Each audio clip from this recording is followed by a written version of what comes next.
நம்ம ஒரு அழகான காட்டுக்கு தான் வந்திருக்கோம். இந்த காட்டுல பாருங்க, அற்புதமான ஓடை இருக்கு, நிறைய மரங்கள் இருக்கு, மரத்துல நிறைய கிளைகள் இருக்கு.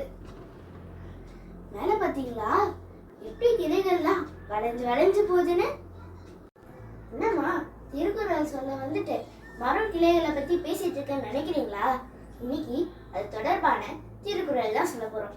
வாங்க வீடியோக்குள்ள போலாம்.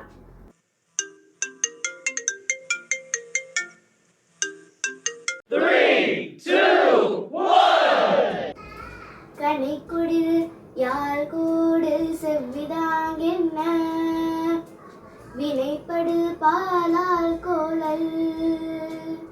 நேராக இருந்தாலும் கனை கொடியது, வளைவாக இருந்தாலும் யாழ் இனிமையான ஓசையை தரும்.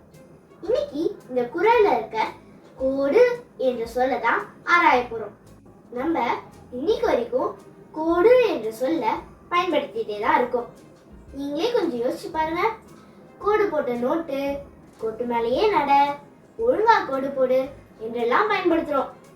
ஆனா இந்த கோடு என்ற சொல் நேர்கோட்டை குறிக்கல, வளைவான கோட்டை தான் குறிக்குது. அதனாலதான் நம்ம முன்னோர்கள் மரக்கிளைகளை குறிக்க கோடு என்ற சொல்ல பயன்படுத்தினாங்க. ஆனா இப்போ நம்ம தமிழ்ல கிளைகள்னும் இங்கிலீஷ்ல பிரான்ச்சஸ்னு சொல்றோம். கோணல், கோட்டை, கோட்டம் இந்த சொல்லலாம் கோடு என்ற சொல்லில இருந்து தான் உருவாயிருக்கு. தமிழ்ல கோடாரி என்ற சொல் எப்படி உருவாச்சு தெரியுமா? கோடு கூட்டல் அரி, கோடாரி, இங்கிலீஷ்ல ஆக்ஸ். இப்ப இத கோடாரி என்று சொல்றாங்க.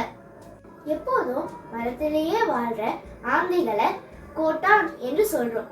இந்த சொல்லும் கோடு என்ற சொல்லில இருந்து தான் உருவாயிருக்கு. கோடு கூட்டல் ஆண், கோட்டான் என்று சொல்றோம்.